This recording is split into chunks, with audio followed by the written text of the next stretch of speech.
Onda Dura apresenta Bodas de Mesh.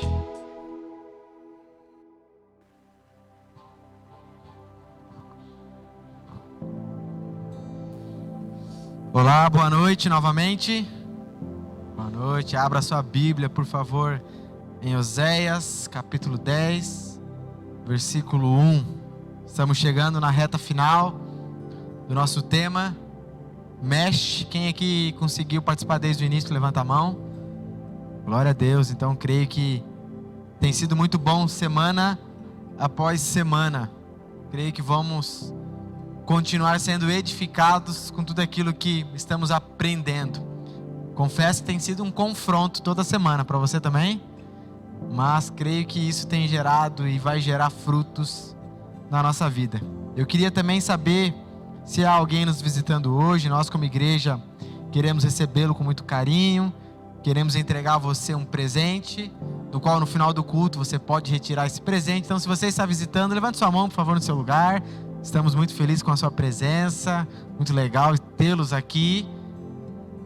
Nós queremos saudá-los com uma alegria de tê-los aqui. Os nossos voluntários irão até você, entregar para você então esse encarte. Seja muito bem-vindo à nossa família, aquilo que nós estamos fazendo como igreja.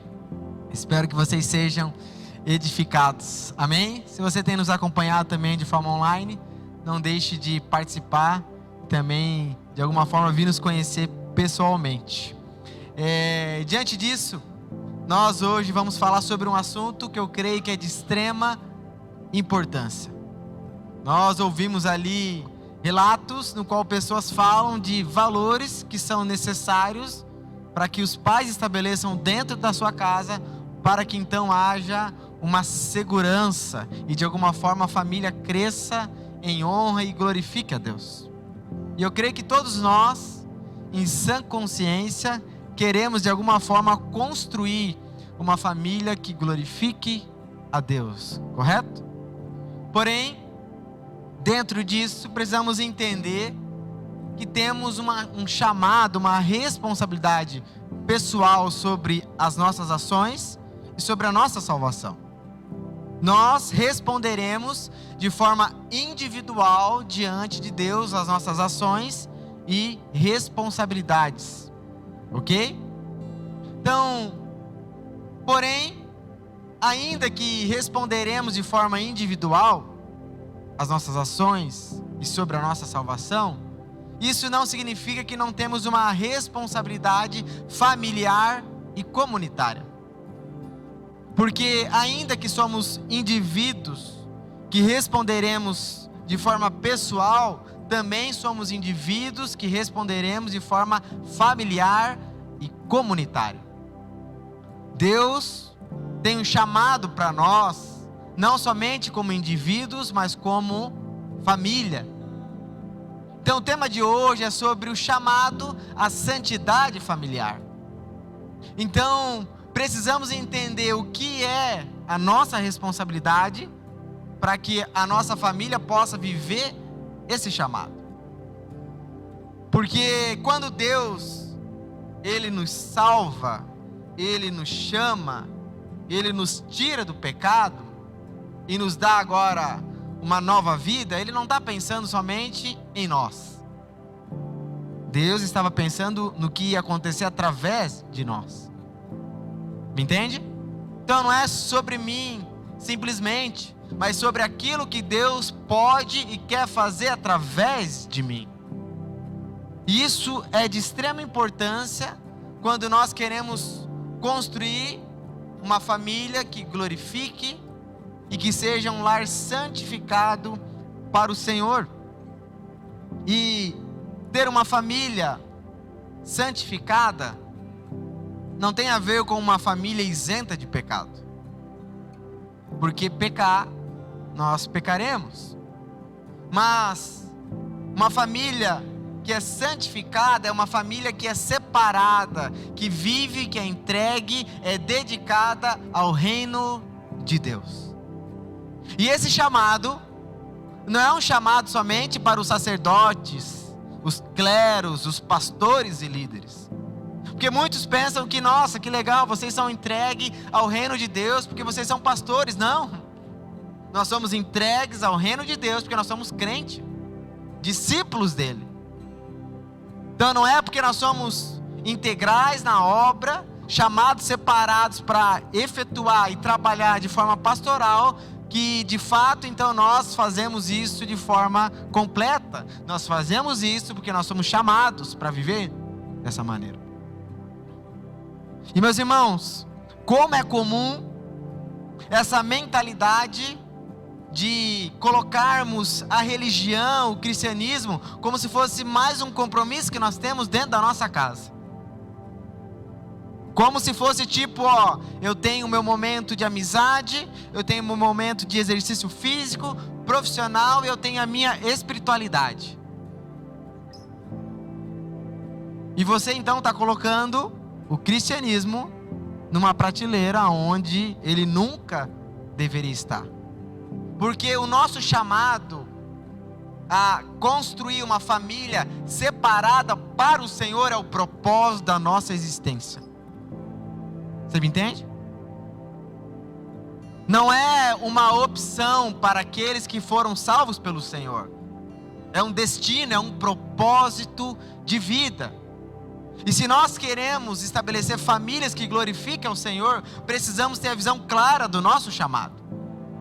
Deus não simplesmente o salvou para que você possa ter uma vida espiritual. Entende? Ter compromissos espirituais. Não, meu irmão, a nossa vida, ela é estabelecida a partir disso. Não é tipo, eu faço isso e aquilo e vou para a igreja. Não, eu vivo para o reino de Deus. O que eu faço está dentro dessa realidade. Não é um chamado pastoral. É um chamado para todo cristão. Nós precisamos compreender claramente que fomos agraciados por Deus como indivíduos para agraciar. Fomos amados por Deus para amar. Fomos salvos por Deus para ser um caminho de manifestação de salvação para os outros. Então o que nós precisamos entender diante desse tema de hoje é que nós temos um chamado. Você tem um chamado. E o chamado de Deus para você não é participar, ser membro de uma igreja, mas é viver totalmente dedicado ao reino de Deus. Perceba que quando Jesus nos convida a viver, Ele nos convida a uma renúncia. E meus irmãos, infelizmente, eu percebo vários de nós colocando o cristianismo numa prateleira. Eu cumpri a minha parte de ministério, como servo, como participante de um grupo pequeno, achando que Deus o chamou para participar de programações. Não entendeu que tudo é e precisa ser vivido na ótica do reino de Deus. Tudo precisa ser construído dentro desse fundamento. Deus não uniu você para que você tenha uma família Doriana. Sabe? De propaganda da margarina Doriana. Vocês lembram? Aquela bonita ao redor da mesa. Não, esse não é o fim. Deus não fez você para ter os seus filhinhos, que você coloque a roupa que você quer, faça eles de um príncipe, a princesa. Não, Deus colocou você como pai, como mãe, como filho responsável para conduzir essa criança, esse filho para a eternidade. É muito mais sério do que nós imaginamos. Existe um chamado de Deus para a santidade. Deus espera que as nossas casas, as nossas famílias, o seu casamento, Deus espera que o seu relacionamento seja um relacionamento santificado, separado para Deus. Mas pastor, eu não fui chamado para obra. Eu não fui chamado para ser um pastor. Eu já ouvi isso. Mas Deus não falou que pastores precisam viver dessa forma. Ele fala que cristãos que foram separados, salvos pelo Senhor, precisam viver dessa forma. Então perceba que você não pode cair nessa ilusão que você é só mais um na fila do pão. Sabe, não, só mais um. Eu não tenho nada a agregar, não tenho nenhum compromisso, eu não tenho nada a entregar. Não, meu irmão, você tem um chamado. Existem maridos aqui? Pais, levanta a mão, por favor, se tem maridos e pais. Você tem um chamado, que está além de trazer provisão de alimento para sua casa, além de trazer segurança para sua casa. Deus tem um chamado para que você traga propósito.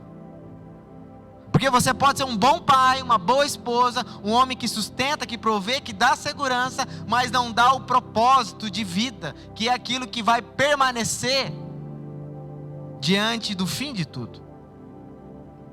Então nós precisamos, por meio da correção de Deus para o povo de Israel, olhar para nós e falar: nós precisamos caminhar diferente. Porque a intenção de Deus relatar essas histórias, os erros e fracassos do povo de Israel, não é simplesmente para humilhá-los, mas para que nós olhamos para isso e, olhando para isso, façamos diferente. E eu quero e oro para que Deus venha e confronte você no seu papel como marido, como mulher, para que você viva uma vida santa, que honre a Deus. Independente da sua função, você foi separado por Deus, salvo por Deus para viver o seu reino. Então não é sobre liderança, não é sobre chamado, mas é sobre uma vida cristã. Amém? Vamos orar? Senhor, nós nos colocamos diante da Tua palavra, porque cremos que ela é a verdade. Tira de nós toda altivez, toda crença humana estabelecida acerca da vida familiar, e nos faz compreender por meio da Tua palavra o chamado que recebemos. Nos faz viver de forma integral, completa, o chamado que o Senhor confiou a nós. Nos ensina a honrar o Senhor, nos ensina a construir famílias que vivam em um ambiente santificado, um ambiente separado, um ambiente que o Senhor é o centro. Fala conosco nessa noite, no nome de Jesus. Amém. Acompanhe comigo Oséias, versículo 1. Como Israel é próspero, é uma videira viçosa, cheia de frutos, mas quanto mais o seu povo enriquece, mais altares idólatras constrói. Quanto mais fartas suas colheitas, mais belas são as suas colunas sagradas. O coração dos israelitas é inconstante, são culpados e devem ser castigados. O Senhor derrubará seus altares e despedaçará suas colunas. Então eles dirão: não temos rei, pois não tememos o Senhor. Mas ainda que tivesse rei, o que ele poderia fazer por nós? Proferem palavras vazias e fazem alianças que não pretendem cumprir. Por isso disputas legais brotam em seu meio como ervas daninhas num campo arado. Os habitantes de Samaria tremem de medo por causa do bezerro de Bet-Avém, e por eles se lamentam. Embora seus sacerdotes idólatras se alegram com o bezerro, será removida a glória do seu ídolo. Será levado para a Síria como presente para o grande rei de lá. Efraim será humilhado, Israel envergonhado, porque seu povo confiou nesse ídolo. Samaria e seu rei serão cortados fora e ficarão à deriva, como um pedaço de madeira lançado ao mar. Os santuários idólatras em Aven, onde Israel pecou, serão destruídos, espinhos e mato crescerão ao redor dos seus altares. O povo suplicará aos montes: soterremos e pedirá às colinas: caiam, ó Jesus, caiam sobre nós, ó Israel, desde o tempo de Gibeá. Se houve pecado e mais pecado, não foi com razão que os perversos de Gibeá foram atacados? Agora, quando me parecer melhor, eu também os atacarei. Convocarei os exércitos das nações para castigá-los por seus muitos pecados. Israel é como uma bezerra treinada que pisa o trigo, um trabalho fácil que ela gosta de fazer, mas eu colocarei um jugo opressor sobre o seu pescoço, delicado. Obrigarei Judá a arar e farei Israel lavrar o solo endurecido. Eu disse: plantem boas sementes de justiça e terão uma colheita de amor. Arem o solo endurecido do seu coração, pois é hora de buscar o Senhor para que Ele venha e faça chover justiça sobre vocês. Mas vocês cultivaram maldade e juntaram uma farta colheita de pecados. Comeram fruto das mentiras ao confiar em carros de guerra, em grandes exércitos. Agora os horrores da guerra surgirão no meio do seu povo. Todas as suas fortalezas cairão, como quando Salmã destruiu Bet-Arbel. Até mães e crianças foram despedaçadas ali. O mesmo lhe acontecerá em Betel. Por causa da sua grande maldade, quando amanhecer o dia do juízo, o rei de Israel será totalmente destruído. Novamente nós percebemos que a desobediência de Israel gera consequências destrutivas para a sua vida. A falta de viver uma vida separada para Deus, como era o destino e propósito deles, levou eles à ruína e à destruição e a se tornarem escravos dos seus próprios inimigos e dos ídolos do qual eles adoravam. E aquilo que eles estavam vivendo era proveniente daquilo que eles plantaram. Então, o primeiro princípio que nós precisamos entender, se queremos estabelecer e ter uma família que glorifique a Deus, nós precisaremos plantar para isso. Existe uma responsabilidade, existe um compromisso hoje, desde solteiro. Não é quando você casa que isso começa, mas é desde a sua solteirice, para que você então possa colher no futuro uma família separada para o Senhor, uma família que glorifique ao Senhor. Uma família no qual Deus é conhecido pela maneira como vocês vivem. O desejo de Deus é que todas as famílias sejam protótipos da revelação de como é o relacionamento, a entrega e o amor no qual Ele vive com o Pai, com o Filho e com o Espírito. Agora, isso só pode acontecer por meio de uma obediência, um compromisso nosso com aquilo que Deus tem chamado a gente para fazer. E o que nós observamos no versículo 1 é que Israel era próspera. Então Israel era uma videira viçosa, cheia de fruto, havia fartura. Então visivelmente era algo bonito, era algo pomposo, era algo que tinha algo a se mostrar. E cada vez mais os seus altares eram construídos e cada vez mais eles estavam fartos e aumentavam e deixavam as suas colunas mais belas. Porém, toda essa beleza, toda essa fartura, toda essa prosperidade não significava que estava agradando a Deus. Então perceba que o fato de termos uma família, de estarmos construindo algo belo, visível socialmente, aparentemente santo, aparentemente digno, não significa que isso está agradando a Deus. Não é porque você está há mais de 10, 15 anos casado, não é porque seus filhos são educados, não é porque as coisas acontecem de forma uniforme dentro da sua casa, que significa que nós estamos agradando a Deus. Nós casamos na igreja. Meu filho foi apresentado no terceiro dia. Terceiro dia não dá, né? Mas é porque esse é mais crente ainda, né? No terceiro dia. E acha que pelo fato disso, pelo fato de nós, olha pastor, nós temos a nossa casa própria. Olha como Deus é bom, eu já tenho a casa própria. E deixa eu te falar uma coisa, essa casa vai ficar, porque a casa própria é na eternidade. Não que não possa ter, mas sabe, a gente olha para essas coisas humanas, no qual Deus concede a nós, e ao invés de usar aquilo para nos servir, nós começamos a usar aquilo para ser um instrumento de idolatria e adoração. Porque o favor que Israel tinha vinha de Deus. Era Deus que tornava-os prósperos e frutíferos, mas ao invés deles pegarem aquilo e gerar adoração a Deus, eles geravam adoração a ídolos, idolatria. Vocês estão me entendendo? Então, prosperidade não é sinônimo de adoração a Deus.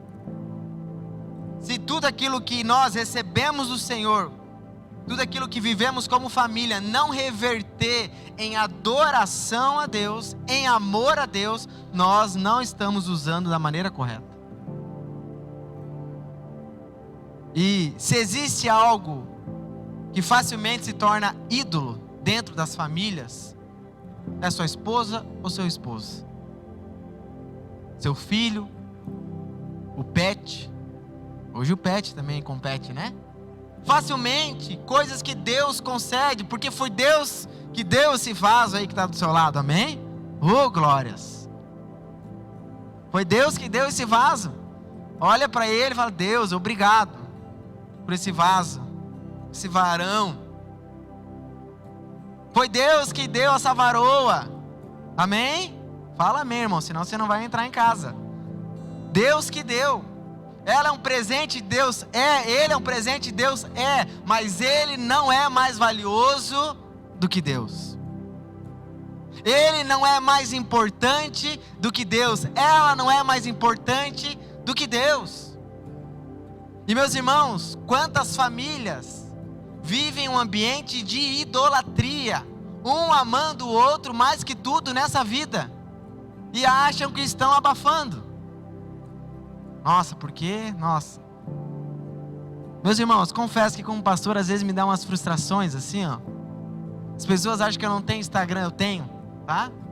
E às vezes eu leio umas publicações de irmãos demonstrando amor para suas esposas, seus esposos. Glória a Deus, faça isso. Eu preciso melhorar, preciso ser mais romântico, confesso. Preciso mandar mais umas mensagens. Mas meus irmãos, tem irmãos que enviam mensagem que eu falo: meu irmão, esse não é crente.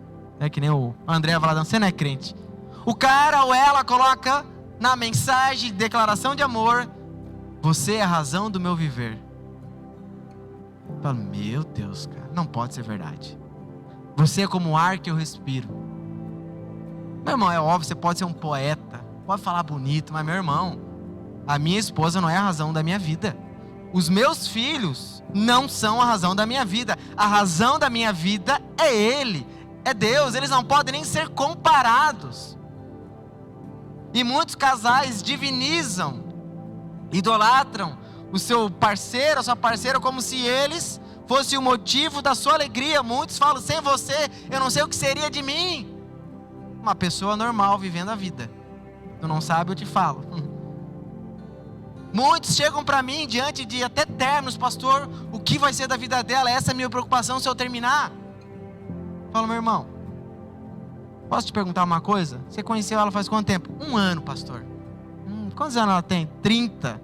Como que ela viveu 29 anos sem você? Porque a tua preocupação é essa?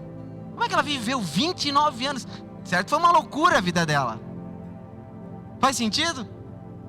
E eu falo para ele: meu irmão, vamos lá, quem ama mais ela, você ou Deus? Quem é mais interessado nela, você ou Deus? Ele não tem o que falar. Então perceba que existe dentro do ambiente familiar um perigo de idolatria. Meu irmão, honre, valorize, demonstre amor, mas nunca coloque o seu cônjuge num lugar que não é dele. Ah, pastor, mas eu não era ninguém e ele me trouxe propósito de vida. Não, meu irmão, foi Deus. Deus usou ele para te dar um up aí, porque estava complicado mesmo, né? Deus usa muitas mulheres para dar um up nos homens aí. É verdade, mas foi Deus. Então nós não devemos adorar e tornar um ao outro um ídolo que no fim gera destruição dentro da casa. Tudo gira em torno de agradar ela ou agradar ele. Porque idolatria é isso, você se preocupa mais em agradar o seu ídolo do que a Deus. Então a sua felicidade, a sua paz, ela é proveniente de como vocês estão. Por exemplo, eu só fico bem se nós estivermos bem. Então você está falando o quê? Que você depende de alguém para estar bem, para ser feliz. Se você depende do seu esposo, da sua esposa para ser feliz, você é um idólatra. Eu amo a minha esposa, ela é importantíssima, ela me ajuda muito, mas eu não dependo dela para ser feliz. Ainda que ela me traga felicidade, a minha realização não está nela, no nosso relacionamento, está em Deus. Ah, mas isso parece uma falta de amor. Não, isso é amor. Porque o amor, a segurança que nós queremos dar aos nossos cônjuges, à nossa família, não é o amando acima de todas as coisas, mas é amando a Deus acima de todas as coisas. Então, não podemos cair na idolatria. Filhos, meu Deus, gente, quantos filhos se tornam o motivo da existência? A mulher esquece o marido, agora o filho é tudo. Primeira coisa, o filho não é teu, desculpa a palavra. Filho é de Deus, é um presente de Deus, pertence ao Senhor, não é teu. Você tem um compromisso com Deus de criá-lo de uma maneira que ele possa se relacionar e glorificar a Deus. Pertence a Deus. O filho não é teu, e é tão claro isso na Bíblia, que ele é colocado e ele é imaginado como uma flecha. E a flecha tem como propósito o quê? Lançar. O filho que você tem, um dia ele vai ser lançado, e você precisa criá-lo dessa maneira, não criá-lo para o seu mundo, para o seu bem prazer. Muitos oram e pedem a Deus filho, e quando tem filho, agora o filho determina a sua rotina de vida. Você já viu isso? Ah, por que você não está indo? Não, porque é o horário do sono do meu filho. Ele dorme nesse horário, pastor, então eu não posso estar com comunhão, não posso participar do GP, porque, atrapalhar o sono dele, né? Vai trabalhar amanhã de manhã, vai acordar cedo para trabalhar. E acha que está amando. Meus irmãos, eu tenho filho. Acha que está, não, mas é porque eu estou zelando por ele. Não, você está idolatrando ele. Você está deixando de ensinar a ele valores e princípios. Então perceba que é muito fácil nós darmos mais valor àquilo que Deus está concedendo do que ao próprio Deus.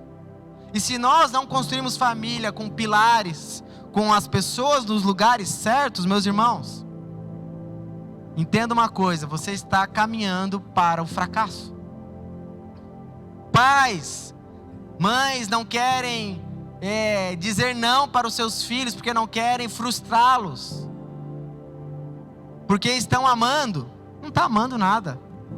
Você está gerando, criando alguém que vai ser mimado, e quando tiver a primeira frustração de vida, meu irmão, se prepara. Por quê? Porque não foi ensinado de forma correta. E quando eu digo isso, não é um desleixo com o cuidado paterno e materno. Eu sou pai, tenho 2 filhos, eu sei como é isso. Mas, meus irmãos, nada é mais valioso e mais importante do que amar a Deus. O meu compromisso está acima de qualquer coisa com Deus. Ainda que isso desagrade a minha esposa, ainda que isso desagrade meu filho, o meu compromisso é com Deus.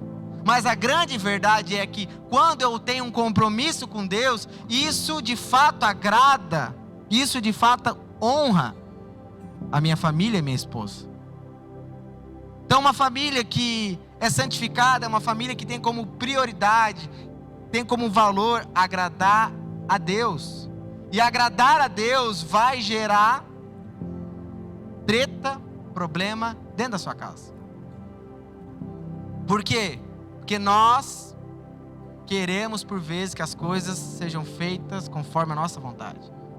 Agradar a Deus por vezes, amar a Deus, vai ser ouvir da sua esposa, do seu esposo: nossa, você não me ama. Você dá mais tempo para a igreja do que para mim. E aqui eu não estou falando de um ativismo ministerial, sabe? Aquela pessoa que fica de segunda a segunda na igreja. Isso, meu irmão, eu não estou chamando você a abandonar a sua família, a não dar tempo para a sua família, a não cuidar da sua família, mas mostrar para a sua família que há uma prioridade, que vocês não existem por existir, vocês não são uma família comum, vocês são uma família separada para o Senhor. Por exemplo, no dia de domingo, amor, vamos ficar em casa hoje à noite, estamos tão cansados. Vou fazer uma jantinha para nós, vamos ficar juntinho. Você, como um homem de Deus, vai falar o que? Não, hoje é o dia do Senhor, nós vamos para o culto. Meu amor, eu estou querendo te servir, e você não está me dando valor. Não, eu estou te amando, ao ponto de não fazer aquilo que a tua carne quer, mas nós precisamos como família estar naquele ambiente. Vocês estão me entendendo? Então perceba que nós precisamos construir um ambiente onde Deus é valorizado. E o compromisso familiar, ele precisa ser um compromisso em amar a Deus acima de todas as coisas. E isso não é para o seu marido, não é para a sua esposa, é para todos. Todos precisamos ter esse compromisso. Se queremos construir uma família que glorifique a Deus, você precisa ser um homem que ama a Deus acima de todas as coisas. Um homem que por vezes vai ser rejeitado, mas porque está amando a Deus. Várias e várias vezes, isso é comum dentro dos relacionamentos. Eu e minha esposa tivemos discussão sobre isso. Momentos que ela queria que eu estivesse, mas eu falava, não, tenho que estar lá. E ela sabia, mas também entendia que era necessário a minha posição. Porém, o meu compromisso sempre foi em agradar a Deus. Porém, isso não significa que eu não dava tempo a ela, que não tinha tempo com ela, mas a minha prioridade sempre foi o reino de Deus. Quando eu pedi o pai dela, não quero pedir o pai dela. Quando eu pedi a minha esposa em namoro, quando eu cheguei pro meu sogro, eu falei para ele, olha, o negócio é o seguinte, ela foi agraciada. Sua filha ganhou na loteria. Mas eu falei para ele, olha, estou pedindo a mão da sua filha em namoro, quero casar com ela. Ela está de prova. Eu falei, tem uma coisa que vai fazer eu terminar com ela antes do casamento. Se ela abandonar o reino de Deus. Eu falei, se ela não continuar na obra no reino de Deus, eu não quero. E já deixei claro isso. E quando eu e a Drica conversamos, nós falamos, olha, eu falei, eu tenho uma prioridade, tenho um chamado. Você está disposta a isso? Ela, eu estou.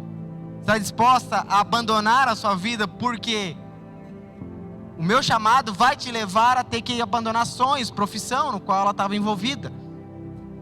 Mas decidimos porque a prioridade que nós dois estabelecemos era amar a Deus. Não porque criamos um chamado somente pastoral, mas porque nós somos comprados pelo alto preço e agora a nossa vida era entregue a isso. E a minha pergunta é, você, junto com a sua esposa, a sua família, ela exala, ela mostra esse valor, essa prioridade familiar? É nítido, é visível que a cultura que vocês estão construindo, o valor que vocês estão construindo é um valor que reflete em amar a Deus acima de todas as coisas? Porque o mandamento que Deus dá a nós como família é esse: ame a Deus acima de todas as coisas. Com todo o seu coração, com toda a sua alma e com todo o seu entendimento. E o próprio texto de Mateus vai falar a nós também no capítulo 10, versículo 37, que quem ama seu pai e sua mãe mais do que a mim, não é digno de mim. Quem ama o seu filho, a sua filha, mais do que a mim, não é digno de mim. Quem se recusa a tomar a sua cruz, não me seguir, não é digno de mim. Quem se apegar à sua própria vida, a perderá. Mas quem abrir mão da sua vida por minha causa, a encontrará. Então perceba, presta atenção. Não é eu estabelecendo uma regra como pastor. Não é a onda dura como igreja estabelecendo regras. É Deus falando que só será digno aqueles que abandonarem, amarem a Ele. Aqueles que perderem a sua vida. Então perceba que o chamado de Deus é um chamado para renúncia. E quantos por vezes querem aderir ao cristianismo a ser mais uma forma de vida, pensando que estão fazendo a melhor coisa, estão abençoando Deus, tipo, nossa, Deus está de cara comigo, olha, eu vou para o culto. Deus não chamou para você frequentar um culto, mas para que a sua vida seja um culto a Ele. Entregue, dedicada, esse é o chamado para todas as famílias. A sua família vive dedicada para isso? Ela revela isso, porque a maior segurança que nós podemos dar a maridos, esposas, para nossa família é amar a Deus acima de todas as coisas. Porque se você de fato amar a Deus acima de todas as coisas, isso vai gerar vida e transformação para o seu relacionamento, para a sua casa. Os seus filhos, olhando para você, veem em você alguém que ama a Deus. Porque a maneira como você vive, é a maneira como ensina Ele. Não é aquilo que você fala, mas é como você vive. A maneira que você toma decisões, a maneira como você trata as pessoas, a maneira como você trata e vive na sua igreja local, revela que você prioriza o reino de Deus. Ou há limites, não, é isso, né? Eu vou lá, faço meu culto, vou no meu grupo pequeno e sigo a vida, estou vivendo o cristianismo. Aquele que não perder a sua vida, não a salvará. Ele não falou aqui, pastores, líderes, vocês têm que perder a sua vida para encontrar. Não, todos. E meu irmão, falo para você, não tenho medo de falar e reforçar isso, porque se é para ser, tem que ser completo. Mas pastor, muita gente não vai querer, então não é para ser.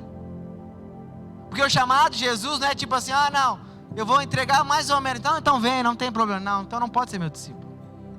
Que aqueles que querem ser meus discípulos vão ter que renunciar à própria vida. Você tem renunciado à sua própria vida? Pastor, mas a correria, os compromissos. Meu irmão, será que a graça que você recebeu não é suficiente para que você vive uma vida entregue a Ele? A vida eterna que você recebeu imerecidamente, o preço que Ele pagou na cruz não é suficiente para que você viva entregue para Ele? Porque a pergunta é: como eu não vou me entregar? Como eu não vou viver para aquele que se entregou completamente por mim? Me deu razão, me deu propósito, me libertou do pecado. Como eu não vou entregar minha vida para Ele? Que não poupou, mas se entregou completamente. Agora eu quero viver uma vida no qual está realizada dentro do meu mundo. Deus nos chama para amá-lo com todo o nosso entendimento. E o entendimento é que tudo que nós temos veio dele e deve voltar para Ele. Você foi chamado para amar Deus com todo o seu entendimento. E isso é muito legal porque, entendendo que tudo que temos não pertence a nós e pertence a Ele, precisamos viver e amar a Deus não por uma mera regra. Vamos amar porque tem que amar, não, é porque, meus irmãos, nós somos amados. Como não vou amar? Entende? Entendimento do que Ele fez por mim, de quem eu era e agora da misericórdia e graça que está sobre a minha vida. Eu não vou ensinar os meus filhos a amarem porque tem que amar, mas amar a Deus porque, filho, o pai estava perdido, destinado à condenação. Essa era a minha vida. E hoje o pai serve a esse Deus, vive para esse Deus, não obrigado, mas porque eu sou grato por tudo que Ele fez. Então eu não estou ensinando aos meus filhos regras morais, legalismo. Eu estou ensinando ele gratidão e honra aquilo que Ele fez por mim.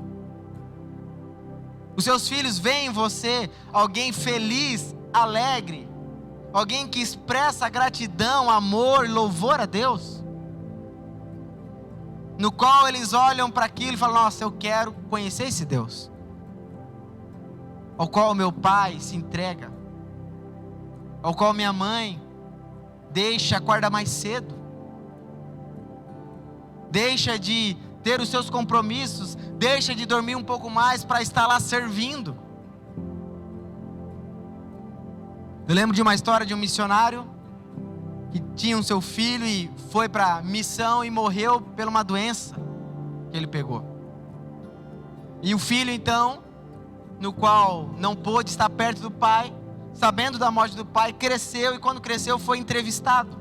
E nessa entrevista perguntaram para ele: como é que foi para você a morte do seu pai? O que hoje você pensa acerca disso? Ele falou: olha, no momento foi dolorido, foi triste, porque eu vi meu pai, eu não estive perto do meu pai, mas o meu pai se entregou por uma causa e morreu por essa causa.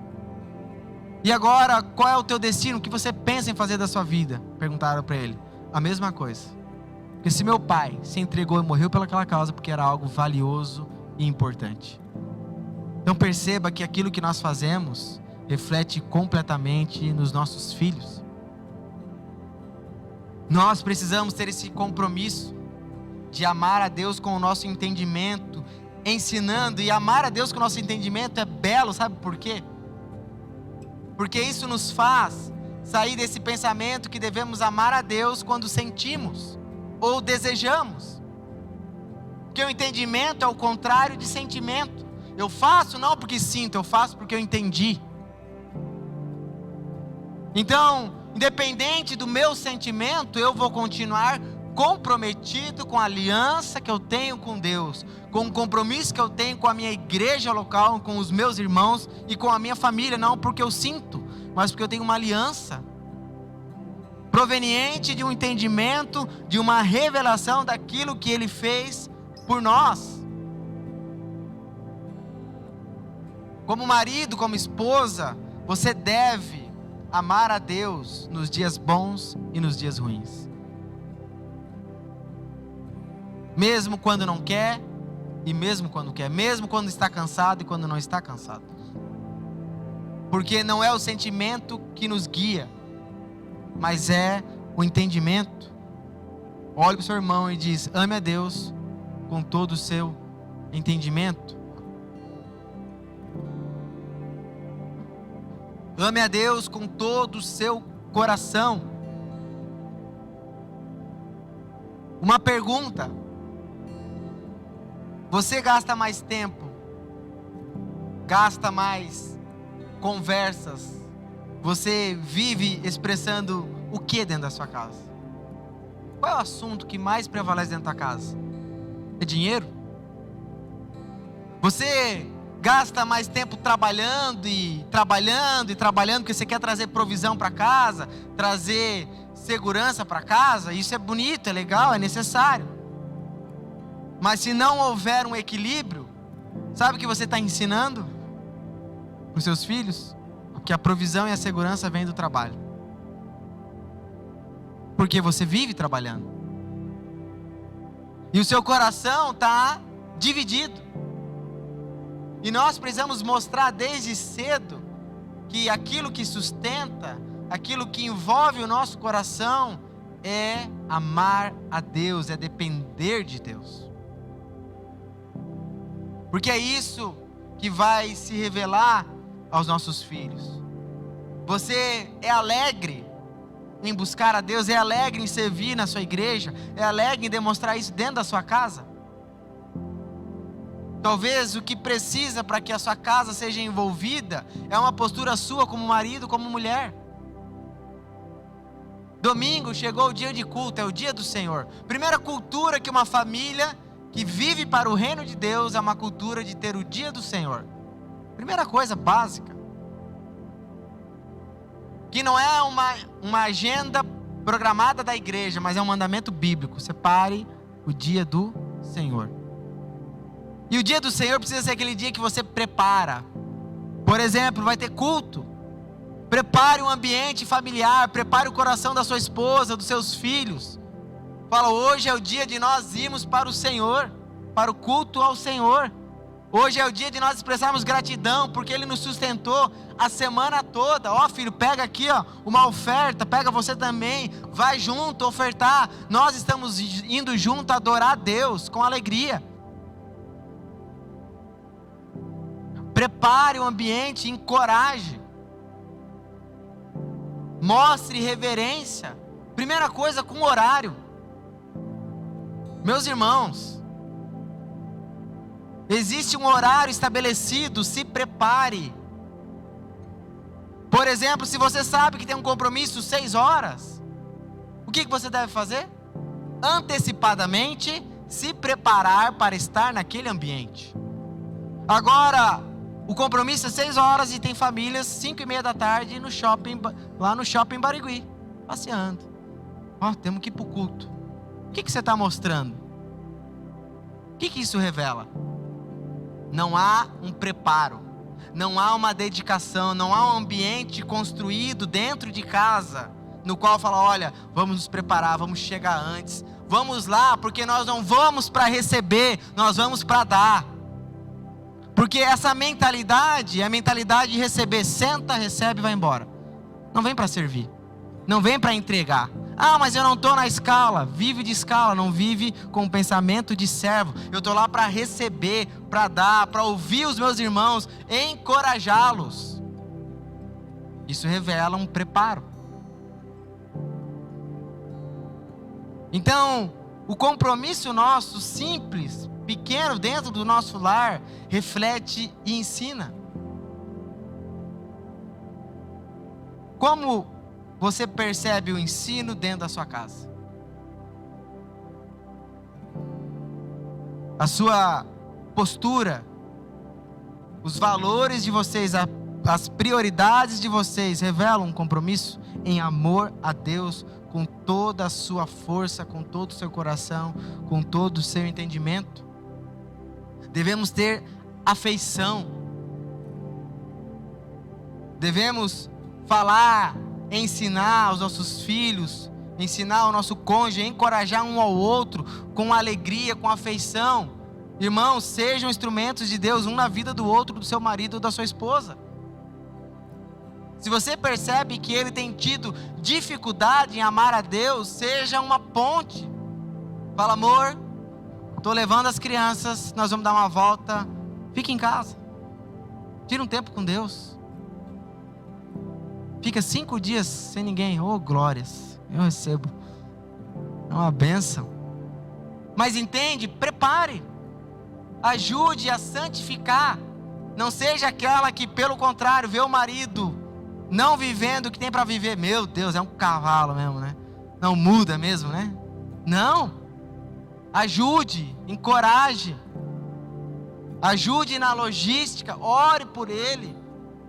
Ore por ela, porque a vida dele, a vida dela vai refletir completamente na construção familiar. Então ajude, se esforce para ensinar os seus filhos. Pais, escute uma coisa, discipline os seus filhos, corrijam os seus filhos. Mas tadinho dele, ele, meu irmão, tadinho de você no futuro. Porque o pai que não corrige seu filho não ama. Se você quer ter um filho que glorifica a Deus, corrija ele hoje. Mas ele é pequeno. Mas ele é pequeno para fazer besteira, também precisa ser pequeno para aprender o que é certo. A minha filha, várias e várias vezes eu sento e falo, filha, vem cá. Você não pode fazer isso. Você não foi chamada para isso. E várias, por quê? Mas não adianta. Adianta. Porque quem é pai sabe. Eles são muito mais espertos do que nós imaginamos. Eles estão vendo tudo. Tanto as coisas boas, quanto as coisas ruins. E eles precisam olhar para nós e ver em nós um esforço, uma dedicação, uma entrega. Conduza a sua família para que olhem para vocês e sejam inspirados em querer viver como vocês vivem. Meus irmãos, eu sei que como pais é desconfortável trazer o filho, ficar no carrinho, no colo, atravessado, todo de lado, né? Às vezes pega vento e pega tudo isso. Meu irmão, quem quer isso? Eu não quero isso. Era muito mais cômodo eu ficar em casa e falar, fica em casa, tá? Fica aí de boa. Mas eu estou deixando de ensiná-los, deixando de mostrar a eles a prioridade, deixando de mostrar a ele que a nossa família não vive para agradá-lo, nós vivemos para agradar a Deus. A sua família, o seu casamento vive para agradar a Deus? Como é o seu relacionamento conjugal? O que mais tem valor dentro da sua casa? E eu não estou falando aqui meramente de ir na igreja, mas de ter o reino de Deus como prioridade. O reino de Deus como valor, amando a Deus com toda a força. E meus irmãos, a tua dedicação, ela vai refletir numa transformação familiar. Ainda que seja custosa, ainda que haja uma luta, você está vivendo em obediência a Deus, porque o maior mandamento que Deus nos deu é: ame a Ele acima de todas as coisas. De verdade, você quer ser um bom pai, um bom marido, uma boa esposa, uma boa mulher, um bom condutor da sua casa? Ame a Deus, ame a Ele. E o seu amor a Ele não significa que vai trazer um desleixo, um descuidado, uma falta de afeição pelas pessoas. Pelo contrário, quanto mais você amar Ele, mais você vai poder dar do amor dEle, porque é só amando que nós temos desse amor dEle. Porque quem não tem Deus não tem como amar incondicionalmente.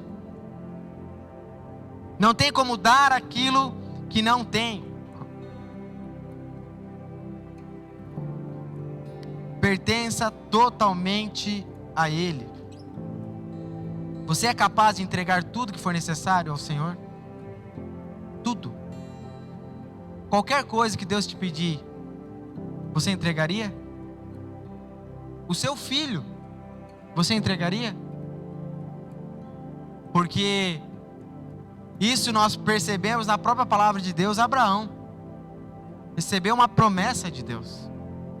Mas, como um homem que amava a Deus acima de todas as coisas, levou o seu filho Isaque como uma oferta ao Senhor. E ali Deus estava provando o coração dele. E a pergunta que eu faço é: se hoje você for abandonado, você continuará amando ao Senhor? Se você for traído, for abandonado pela sua esposa ou seu esposo, a sua vida continuará amando a Deus? Se o seu filho não for transformado naquilo que você precisa e deseja, você continuará amando a Deus? E um grande cuidado que nós precisamos ter diante dos nossos filhos: não queira impor sobre os seus filhos desejos seus, paternos e maternos, para que ele obedeça. Porque o chamado dele não é obedecer aos seus desejos, mas a palavra de Deus. Muitos pais usam seus desejos pessoais como regras, aonde acabam afastando e matando a própria realidade daquele filho. O compromisso que você tem com seu filho é ele obedecer e amar a Deus, não fazer as suas vontades. Então ensine-o com a palavra. E no fim de tudo, Oséias ele fala que no verso 10, 12: plantem boas sementes e juntarão boas sementes de justiça e terão uma colheita de amor. Arem o solo endurecido do seu coração, pois é hora de buscar o Senhor para que Ele venha e faça chover justiça sobre vocês.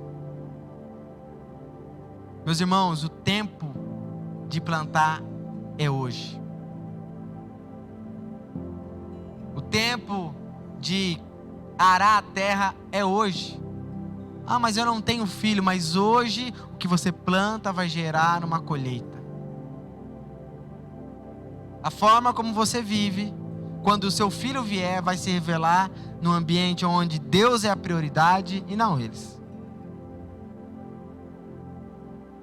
O seu esposo, ainda que você tenha uma aliança, um compromisso de ser submissa, ainda que você tenha uma criança, uma aliança de se sacrificar por ela, ainda que haja tudo isso, ela não pode ser o bem maior da sua vida, a razão da sua vida.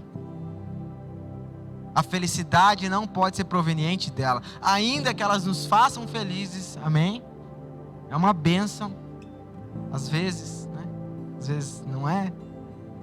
Era pra rir, gente. Não, amor, não vai fazer nada aí, né? mas não é a razão. Eles são agente de Deus, que Deus nos dá, para que nós sejamos instrumento em conduzi-los em amor, entrega ao Senhor. E a pergunta é: o que você tem plantado? Quais sementes você tem plantado? Quais compromissos você tem tido com o reino de Deus que revela uma prioridade?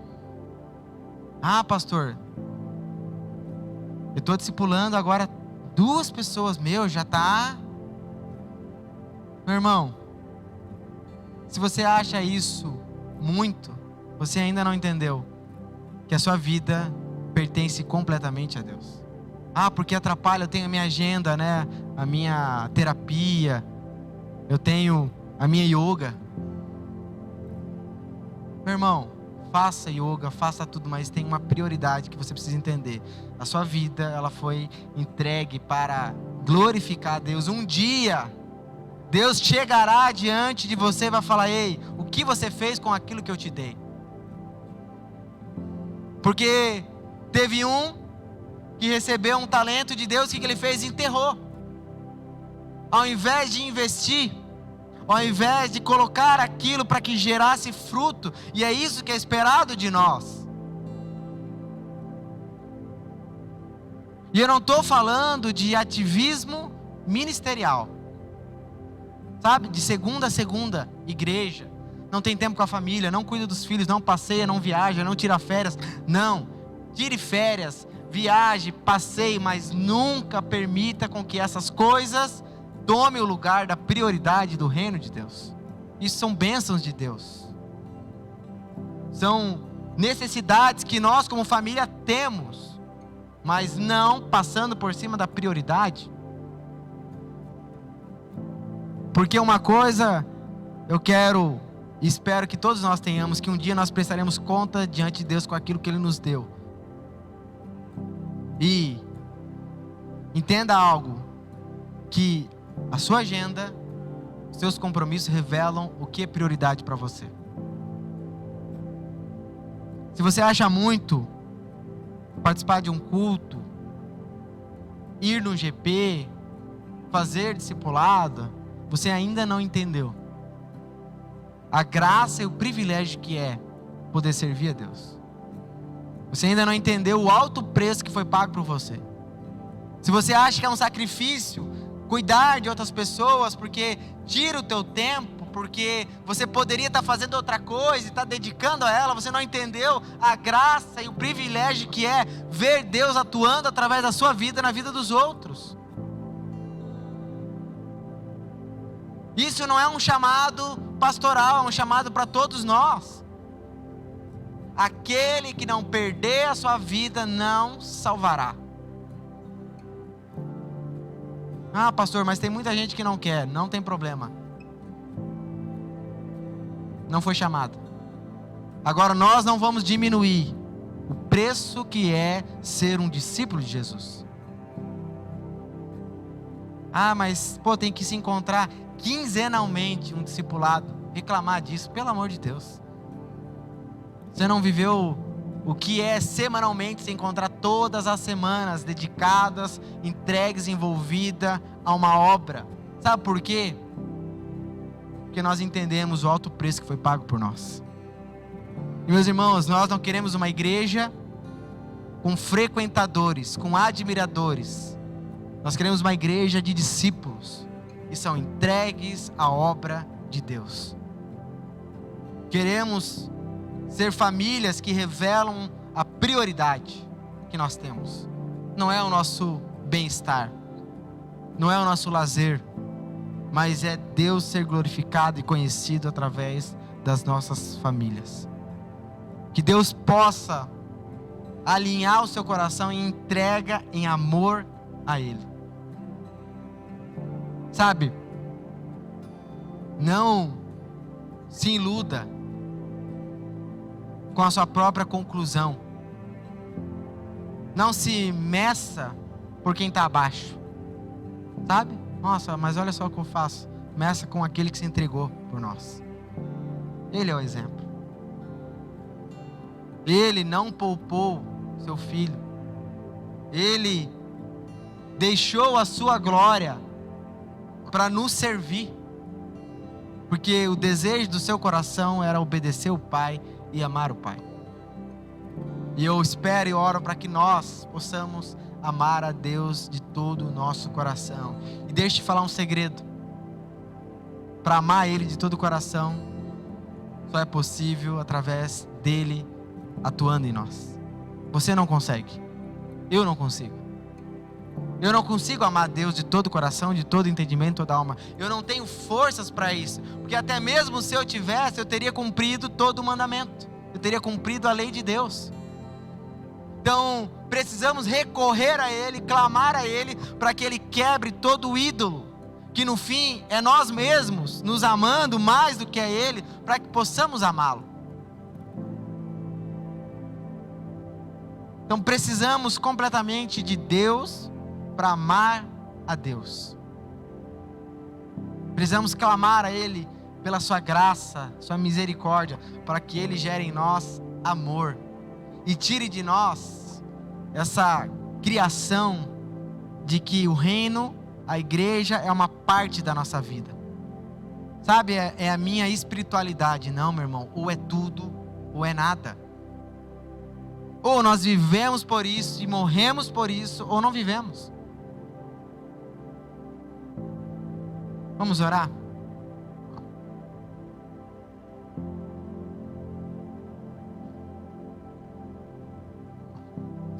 Eu queria fazer um convite. Se você hoje percebe que precisa tomar posturas na sua vida, na sua casa, eu queria convidar você a ficar de pé no seu lugar. Eu quero orar junto com você. Você percebe coisas que precisam ser alinhadas, retomadas, começadas.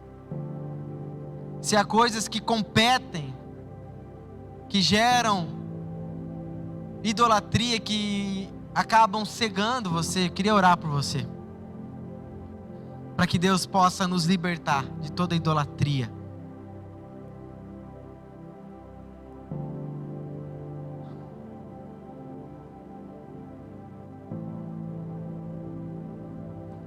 Senhor Jesus, nos ensina a amar o Senhor acima de todas as coisas. Nos ensina a viver completamente entregues ao Senhor. Como lutamos contra nós mesmos, sempre querendo aquilo que é melhor, que nos favorece, que nos agrada. E isso acaba nos levando a idolatrar a nós mesmos e não amar o Senhor acima de todas as coisas. Gera em nós um coração completamente entregue, devoto ao Senhor. Nós carecemos do Senhor para isso. Que haja um compromisso nosso diário, familiar, em ser separado, dedicado, entregue ao Senhor. Nos faz ver e perceber a graça que recebemos através da Tua salvação. Que nada se compara àquilo que o Senhor fez por nós. Nos livra de toda cegueira, de todo orgulho, de toda altivez de achar que estamos acima dos outros ou vivendo aquilo que precisa ser vivido. Nos faz viver completamente dedicados para amar o Senhor. Que haja um esforço dentro do nosso lar, dentro da nossa família, que haja um esforço no ensino familiar, no qual o Senhor é amado e glorificado. Nos ajude, Jesus, a amar o Senhor. Nos ajude a viver uma família que glorifique o Teu nome, Pai. Nós clamamos a Ti, nos perdoe pela nossa idolatria, pelo nosso apego àquilo que é confortável para nós. E que o Senhor seja conhecido pela nossa família. Que cada família aqui representada seja um instrumento, um protótipo da glória do Senhor. Que os nossos amigos e queridos possam, através da nossa vivência, conhecê-lo e ver a entrega que nós temos a Ti. Oramos e nos colocamos diante do Senhor, no nome de Jesus. Amém. Amém. Você pode aplaudir o nome de Jesus? Glória a Deus.